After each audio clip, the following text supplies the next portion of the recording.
তাপতির কুকহাউসে সবাইকে স্বাগত। সকালের হেলদি ব্রেকফাস্ট অথবা বিকেলের টিফিন হিসাবে এটা খুব কম সময়ের মধ্যেই বানিয়ে নিতে পারেন। এটা বানানোর জন্য যে উপকরণগুলো প্রয়োজন সেগুলো নিয়ে নিয়েছি। প্রথমে কাঁচা লঙ্কাগুলো ছোট ছোট করে কেটে নিলাম, তারপর টমেটোটা রাফলি কেটে নিলাম,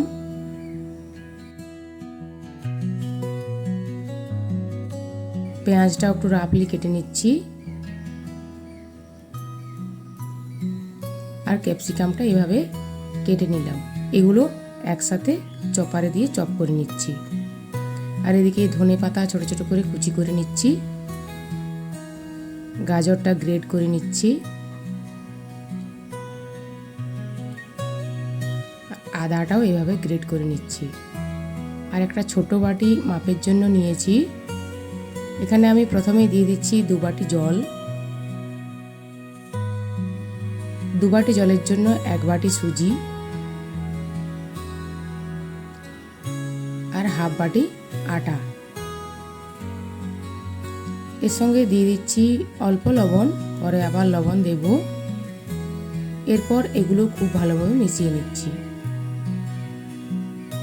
মেশানোর পর দিয়ে দিচ্ছি গ্রেট করা আদা, ছোট ছোট করে কুচি করে রাখা কাঁচা লঙ্কা আর ওই মিক্সড ক্যাপসিকাম, পেঁয়াজ, টমেটো, সঙ্গে গ্রেট করা গাজর, ছোট ছোট করে কুচি করে রাখা ধনে পাতা, এগুলো সব দিয়ে আবার ভালোভাবে মিশিয়ে নিচ্ছি।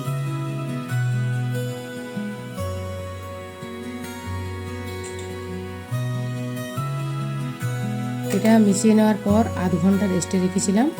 রেস্টে রাখার পর আবার ভালোভাবে মিশিয়ে নেওয়ার পর দিয়ে দিলাম পরিমাণ মতো লবণ, অল্প হলুদ গুঁড়ো, গোটা জিরে, ধনে গুঁড়ো, জিরে গুঁড়ো, চাট মশলা, চিলি ফ্লেক্স আর সঙ্গে অল্প লেবুর রস। এগুলো দিয়ে আবার ভালোভাবে মিশিয়ে নিচ্ছি। আর এরপর দিয়ে দিচ্ছি বেকিং পাউডার। বেকিং পাউডারটা দেওয়ার পর আর বেশিক্ষণ ওয়েট করা যাবে না। এদিকে তাওয়া গরম হয়ে গেছে, তাওয়াতে অল্প তেল দিয়ে দিলাম। তারপর এখানে আমি 1 ডাবু মতো মাখনটা নিয়ে নিয়েছি। তারপর এইভাবে অল্প করে ছড়িয়ে দিচ্ছি। খুব পাতলাও নয় আর খুব মোটাও নয়, এইভাবে ছড়িয়ে দিচ্ছি।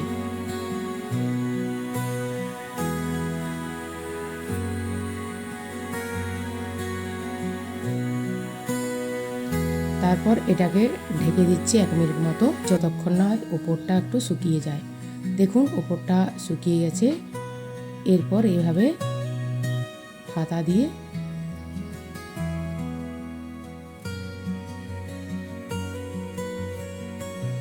একটু নিচটা প্রথমে তুলে নিয়ে উল্টে দিচ্ছি। এই দেখুন উল্টো পিঠটাও খুব সুন্দরভাবে ভাজা হয়ে গেছে। এইভাবে প্রত্যেকটা বানিয়ে নিচ্ছি।